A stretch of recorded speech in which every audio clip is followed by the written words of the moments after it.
So, hey guys, welcome back to my channel. I hope you guys are doing really well. So, today I'm going to share with you another gluten free recipe, but this is going to be a pav. So, a lot of you suggested that I should use ragi as a millet in my next recipe. So, I thought, why not share with you a pav recipe that can be made through ragi? But the best part of this recipe is you can make gluten free paws. As I said, you can make burgers, you can make breads, you can make a lot of variety of things with just one recipe. It's super soft, super simple to make. But before that, like, share, and subscribe to my channel. Also, if you guys have any suggestions or any requests, which new millet should I try or which new recipe should I bring ahead, do let me know and I'll try to research and make it as simple as possible. So let's go baking. So in just few simple steps, the beautiful and soft ragi paws are ready. All you need to do is, as usual, in a bowl, take some lukewarm water. Make sure it's not too warm.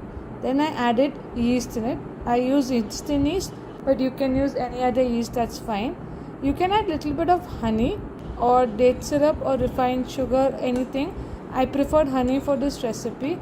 Also, after this process, you can add psyllium husk and let it become a jelly. Add some salt, but for this recipe I just try to add the psyllium husk later, but before, if you add, it's fine. Now we're going to add our dry ingredients. So for my dry ingredients, it's 145 grams of ragi flour, then there's 60 grams of jowar, 60 grams of rice flour, and 60 grams of oats flour. You can add a little bit of xanthan gum also, that is fine. So you add all of them and then you keep mixing it. So I prefer to add it little by little than adding the entire thing in one bulk, and sorry for the mess. But after that I added some salt and then you keep mixing it. And also I realized that in many recipes, especially gluten free, they do not talk about oil or adding butter into it, but I always add a little bit of oil and butter. You can say like 1 tablespoon. I prefer that it gives some fat in this recipe and it gives a much softer dough. So now you can see that my dough is ready. If your dough is sticky, you can add a little bit more of ragi flour. And then now I'm transferring it to another bowl, so you can add in the same bowl. I'm just transferring it for some proofing.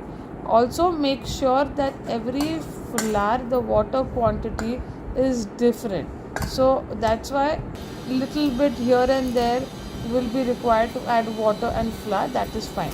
So I'm going to cling wrap it and proof it for 30 minutes or till it becomes double in size. So here one thing I do, because it's hot, it proofs really well, but generally I put my oven at like, I preheat it for 10 minutes, I switch it off and then I put the bread dough inside. So you can see it's super soft, okay. And if you find it very sticky, one more tip is just oil your hands or add water to it. So I've taken a baking tray. Now I'm going to divide the dough. If it's sticky, I add some water on my hands. So basically for this recipe I made 12 paws, but I felt that if I could make 6 paws, it would give a much more better height. So that's up to you. If you want more height, make it 6 paws. If you want a lesser height, make it 12. This recipe at this stage, you can put it for baking a bread, you can make burger buns out of it, that is fine.